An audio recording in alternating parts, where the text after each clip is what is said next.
वालों के साथ हैं। मैं मंजीत सिंह अरोड़ा मानव चेतना चैनल में आपका स्वागत करता हूं। जिस प्रकार से इन लोगों को आज 33-34 दिन हो गए हैं धरने पर। बहुत महिलाएं बहुत परेशान हैं। पहाड़ की मंत्री आश्वासन दे रहे हैं, कर्मचारी सुन रही रहे हैं। जिस प्रकार से सचिव साहब ने कह रखा है कि आपका काम हो जाएगा, परंतु ये महिलाएं जब जियो मिलेगा तभी यहाँ से उठेंगी। क्या बात है अध्यक्ष जी, महिलाएं जिस प्रकार से पहाड़ से आ रही हैं, सचिव साहब ने क्या आश्वासन दिया, अभी तक सुनवाई क्यों नहीं कर रहे हैं वो? सचिव साहब ने जो है हमें बोला है कि बहुत जल्दी आपका शासनादेश जारी होगा, लेकिन हम लोग लगातार सचिवालय में बने हुए हैं। हमारी फाइल इधर से उधर जा रही है, लेकिन समय इतना लग रहा है, आप लगा लीजिए आज हमें यहाँ पर 36 दिन हो गए हैं और सब लोग बहुत परेशान हैं। सब लोगों के घरे में जो है खाने के लाले पड़ गए हैं। 1 महीने से ऊपर हो गया है और जो हमारे एनएचएम के कर्मचारी हैं उनकी सैलरी 3 महीने से नहीं आई है। सैलरी पिछले 3 महीने से नहीं आई है और 1 महीने से उनकी पूरी अपसेंट लगी हुई है। तो लोगों के खाने के लाले पड़ गए हैं। यहाँ पर भी हमारे पास खाने के लिए भी पैसे नहीं हैं। तो जिस तरह से कर्मचारी बहुत शोषण हो रहा है उनका, मंत्री जी और मुख्यमंत्री जी ने तो आश्वासन दे दिया है। ये कह रहे हैं मंत्री जी और मुख्यमंत्री जी बहुत अच्छे हैं, परंतु सचिव कहीं ना कहीं इनकी फाइल अटका के बैठे हुए हैं। महिलाओं का भी हाल पता करते हैं। मैडम, आप कहाँ से आई हैं? मैं तो यहाँ देहरादून से हूँ। क्या स्थिति है आपकी? आप जैसे धरने पे बैठे हुए हैं, देखिए अभी हमारा 35वां दिन है ये धरना का। लगातार सभी लोग आ रहे हैं और लगभग हमारी अभी, मैं खुद एनएचएम से हूँ तो 3 महीने सैलरी भी नहीं मिली है। कभी कभी तो हालात इतने बेकार हो गए हैं हमारे कि हमें खुद लगता है कि सुसाइड ही करने की नौबत ना आ जाए अगर मंत्री जी हमारा जियो जल्दी जारी नहीं करेंगे।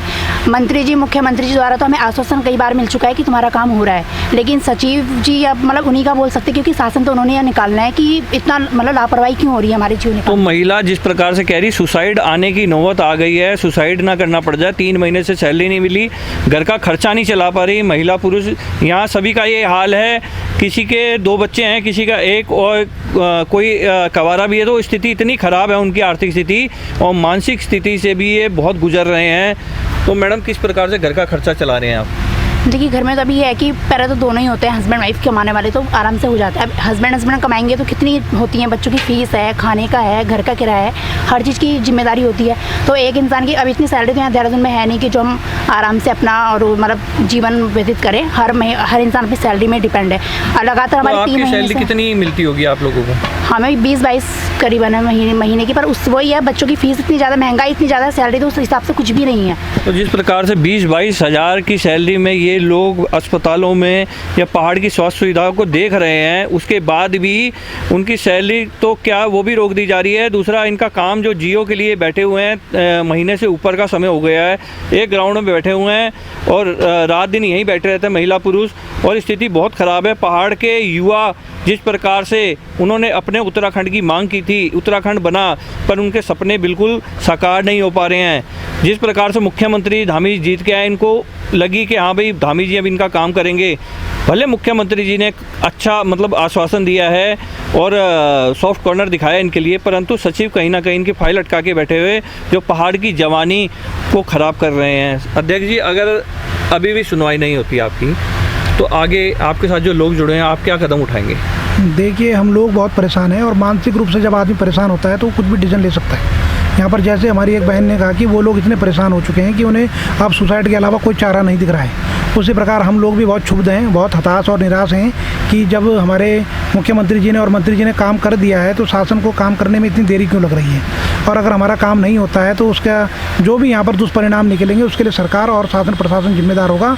ये जो हमारे बेरोजगार लोग हैं, वो जो लड़कियों की 3 महीने से सैलरियाँ नहीं आई हैं, उनके बच्चों की फीस जमा नहीं हो पाई हैं, कईयों की बच्चों की किताबें नहीं आ पाई हैं, वो सब लोग अपने घर से बहुत परेशान हैं। और ऐसे में कोई भी यहाँ पर अगर गलत होता है तो उसके लिए मैं जिम्मेदार नहीं हूँगा, उसके लिए सरकार जिम्मेदार और शासन प्रशासन जिम्मेदार हो। तो जिस प्रकार से मैंने देख रहा हूँ मुख्यमंत्री जी की और स्वास्थ्य मंत्री जी की आपने फ़ोटो लगा रखी, ये क्या है? मतलब आप आभार जताना चाह रहे हैं या विरोध कर रहे हैं उनका? हमने माननीय स्वास्थ्य मंत्री जी की और धामी जी का हमने यहाँ पर फ़ोटो उस दिन लगाई थी।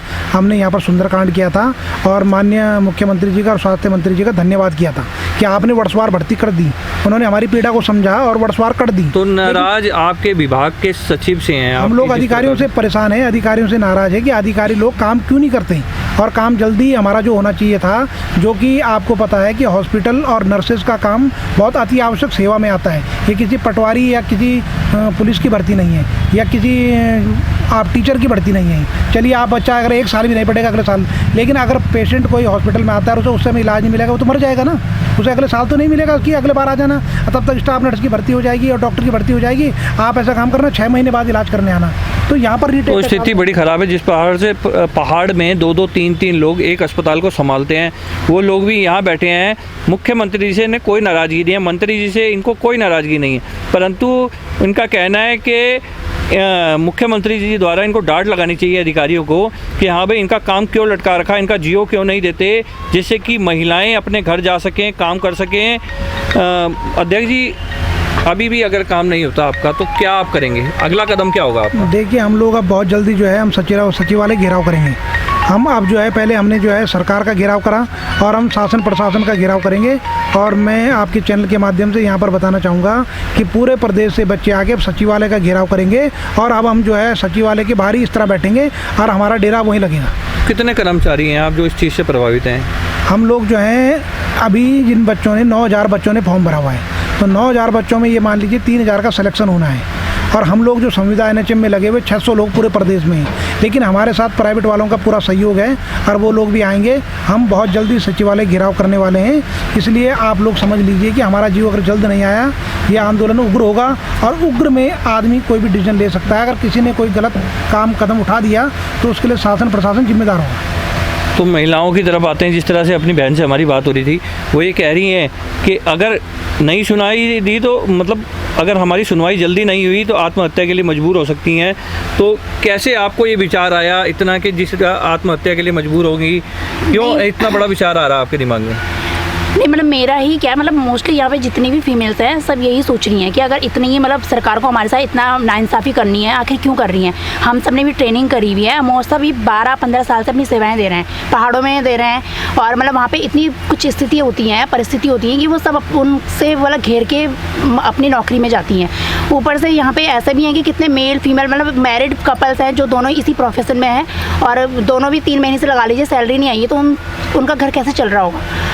तो बहुत भयानक स्थिति है, ख़ास तौर पे महिलाओं की जो यहाँ बैठी हुई हैं पुरुषों के साथ, रात को कैसे सोना होता है, कैसे खाना होता है। स्थिति इतनी भयंकर हो गई है कि यहाँ पर बारिश का माहौल है और पूरे रात भीगते रहते हैं ये लोग। स्थिति इतनी ख़राब हो चुकी है मंत्री जी कि आप लोग खुद आएँ, इन लोगों को यहाँ से उठाएँ, जियो दें इनके हाथ में ताकि ये जा सके। धन्यवाद मंजीत सिंह।